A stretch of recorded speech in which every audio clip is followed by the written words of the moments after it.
The inquiry hasn't sat since February. We're just starting now on tranche 3. So that's looking at the deployments of undercover officers from 1993 till 2008, specifically in the Special Demonstration Squad. Now, by the early 2000s, the National Public Order Intelligence Unit had been set up, but this phase of the inquiry won't be looking at that at all, which is kind of frustrating because it means that lots of people were spied on by both units, but when they're being questioned at the inquiry, it'll only be about the deployments of SDS officers. Over the next, or between now and the end of July, we'll be looking at what is, the original spycops unit and how it developed and ended up getting shut down in 2008 following a particular scandal. The most significant sort of thing has been that the Met Police are accepting that the wrongdoing of the SDS as a unit, not in hindsight as they had previously, but at the time, but by the standards expected at the time, it was unacceptable behaviour, which is a first. It doesn't sound like much because they've been apologising so many times, but you only have to rewind, 10 years ago when this inquiry started. The police were maintaining a neither confirm nor deny sort of stance about pretty much every aspect of the undercover police deployment. We have heard from the family of Stephen Lawrence. We've heard from Neville Lawrence, Doreen Lawrence, as well as Dwayne Brooks, who was Stephen Lawrence's friend, who was there when he was murdered, and received the same racist attack. They really expressed their frustration. Dwayne Brooks says that he's unwilling to give evidence until he's had the full disclosure, which is totally understandable, and it's a situation lots of activists find themselves in. During the last tranche, we saw that Helen Steele was expected to give evidence before she'd received her full disclosure, which is incredibly frustrating because the inquiry's been sitting on this stuff for a very long time, and it's only because of the extreme scrutiny and secrecy that the police demand over all that evidence before it's being released to people. It doesn't make any sense why people can't see stuff before they're expected to give evidence. Theoretically, the way these things are meant to work is that all the disclosure is meant to happen before the live hearings start. But we've had a situation where, people are getting their disclosure, up to the last minute before they're expected to give evidence. And even then it's incomplete.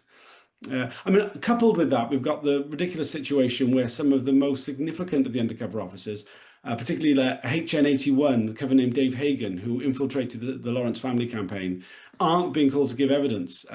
Basically, he originally said he was going to. He was given anonymity about his real name on the basis that it would aid him to give evidence. He's given a written statement, but is refusing to appear in person. The judge has accepted this. Sir John Mitting, the chair of the inquiry, has been very accommodating to the former undercover officers about how they give evidence. He's allowed remote evidence giving. He's moved around timetables so that they can in ways that suit them better, but yet still they don't comply with what the inquiry is asking of them.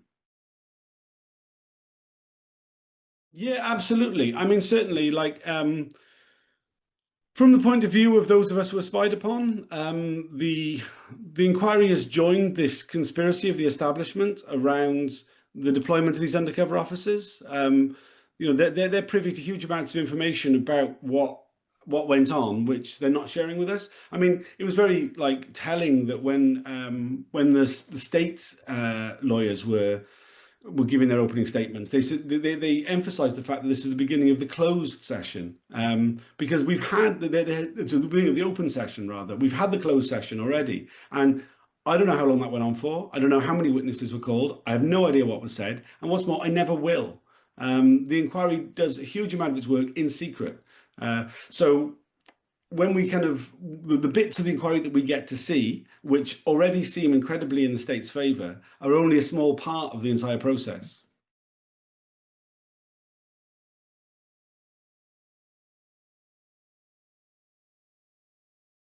So Trevor Morris was one of the undercover officers who infiltrated the Black Family Justice campaigns. He was responding directly to an allegation from Peter Francis, who was the undercover officer who has gone whistleblower. Trevor Morris says that he was specifically tasked by HN86 to gather information about family justice campaigns, specifically the Lawrences, that the Lawrences were the #1 priority of the SDS, to gain information that could be used to smear them. And what Trevor Morris was saying was I kind of guessingly agreeing, really, going, oh yeah, we gathered the information, we didn't do the smearing. He was, accused of smearing. Well, that's not our job. That's the job of the security services. Now, we've seen throughout this inquiry that all the undercover police reports are marked for Box 500. Box 500 is MI5.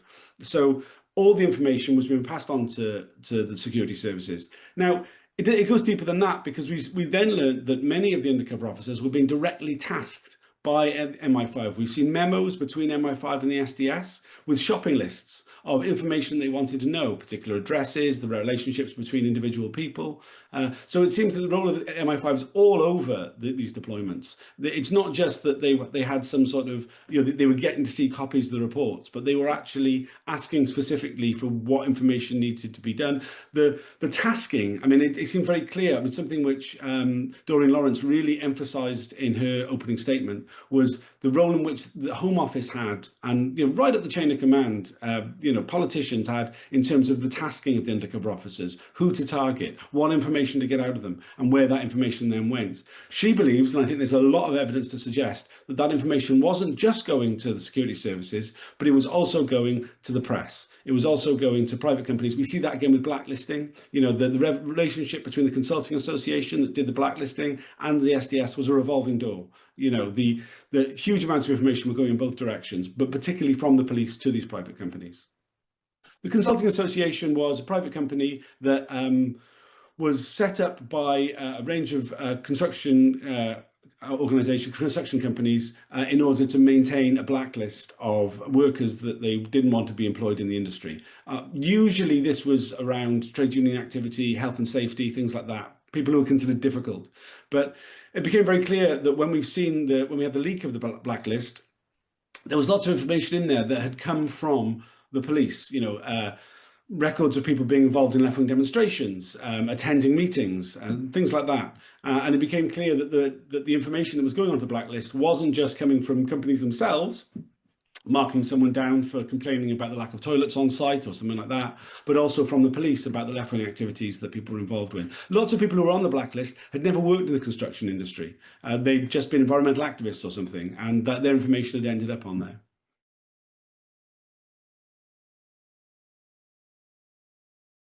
The vast majority. So supposedly the role of the SDS was to gather intelligence in order to prevent public order and avert subversion. I mean, subversion is a very open-ended thing, but there's very little, I mean, there's very few organizations that they were targeting that were actually trying to overthrow parliamentary democracy.